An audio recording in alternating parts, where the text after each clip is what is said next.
মার্কিন president Donald ট্রাম্পের উচ্চাকাঙ্ক্ষা যেন বেড়েই চলেছে। ভেনেজুয়েলার প্রেসিডেন্ট নিকোলা মাদুরোকে তুলে নেওয়ার রেশ কাটতে না কাটতেই এবার তার নিশানায় ডেনমার্কের স্বায়ত্তশাসিত অঞ্চল গ্রিনল্যান্ড। তিনি সাফ জানিয়ে দিয়েছেন, গ্রিনল্যান্ড সহজ উপায় না পেলে পথ হবে কঠিন। যে কোনো মূল্যে গ্রিনল্যান্ড চাই তার। বিশ্বের সবচেয়ে বড় দ্বীপ গ্রিনল্যান্ড নিজের দখলে নিতে চান মার্কিন প্রেসিডেন্ট ডোনাল্ড ট্রাম্প। দ্বিতীয় মেয়াদে ক্ষমতায় আসার পর থেকেই তিনি এ বিষয়ে একের পর এক ঘোষণা দিয়ে আসছেন। কয়েকদিন আগেই ট্রাম্প বলেছেন, ডেনমার্কের কাছ থেকে এই দ্বীপটি তিনি নেবেনই। তার মতে যুক্তরাষ্ট্র না নিলে গ্রিনল্যান্ড দখল করে নিতে পারে রাশিয়া বা চীন। ট্রাম্প বলেন, এই দুই দেশকে প্রতিবেশী হিসেবে দেখতে চান না তিনি। তবে ট্রাম্পের এই হুমকির মুখে চুপ নেই গ্রিনল্যান্ড। সোমবার এক বিবৃতিতে সেখানকার সরকার জানিয়েছে, গ্রিনল্যান্ড কোনো বিক্রির বস্তু নয়। তারা ডেনমার্কের অংশ হিসেবেই থাকতে চায়। সেই সঙ্গে তাদের নিরাপত্তা রক্ষার দায়িত্ব যে ন্যাটো জোটের, তাও মনে করিয়ে দিয়েছে গ্রিনল্যান্ড। এদিকে গ্রিনল্যান্ডের পাশে দাঁড়িয়েছে ইউরোপীয় ইউনিয়নও।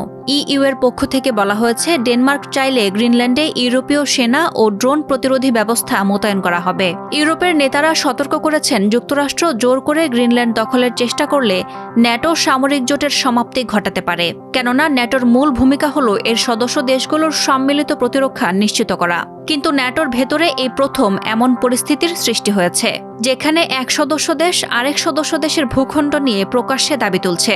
ইউরোপীয় দেশগুলো ভাবছে, গ্রিনল্যান্ড দখলের চেষ্টা করলে ন্যাটো জোটের নিরাপত্তা নিশ্চয়তা বা আর্টিকেল 5 এর কার্যকারিতা আর থাকবে না। প্রশ্ন উঠছে, ট্রাম্প কেন গ্রিনল্যান্ড পেতে এত মরিয়া? এর মূল কারণ গ্রিনল্যান্ডের অবস্থান।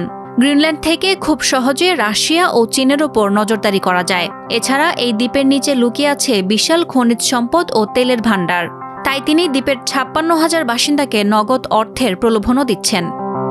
এদিকে ডোনাল্ড ট্রাম্পের বক্তব্যের প্রতিক্রিয়া জানিয়ে চীনের পররাষ্ট্র মন্ত্রণালয় স্পষ্ট করে জানিয়েছে, গ্রিনল্যান্ড ইস্যুকে অজুহাত বানিয়ে যুক্তরাষ্ট্র নিজের স্বার্থ আদায় করতে পারে না।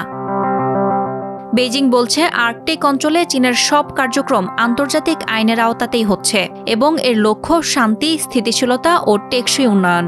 যুক্তরাষ্ট্র যে রাশিয়া ও চীনের হুমকির কথা তুলে গ্রিনল্যান্ড দখলের যুক্তি দিচ্ছে, সেটিকেও সরাসরি প্রত্যাখ্যান করেছে চীন। তাদের বক্তব্য, আর্কটিক কোনো একক দেশের নয়, এটি আন্তর্জাতিক সম্প্রদায়ের স্বার্থের সঙ্গে জড়িত।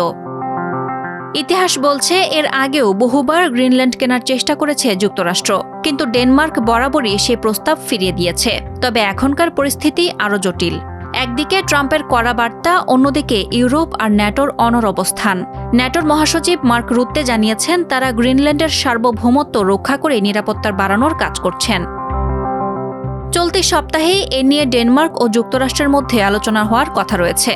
ট্রাম্প কি তার সিদ্ধান্তে অটল থাকবেন, নাকি বিশ্বজুড়ে মিত্রদের বিরোধিতার মুখে পিছিয়ে আসবেন, সেদিকে এখন সবার দৃষ্টি।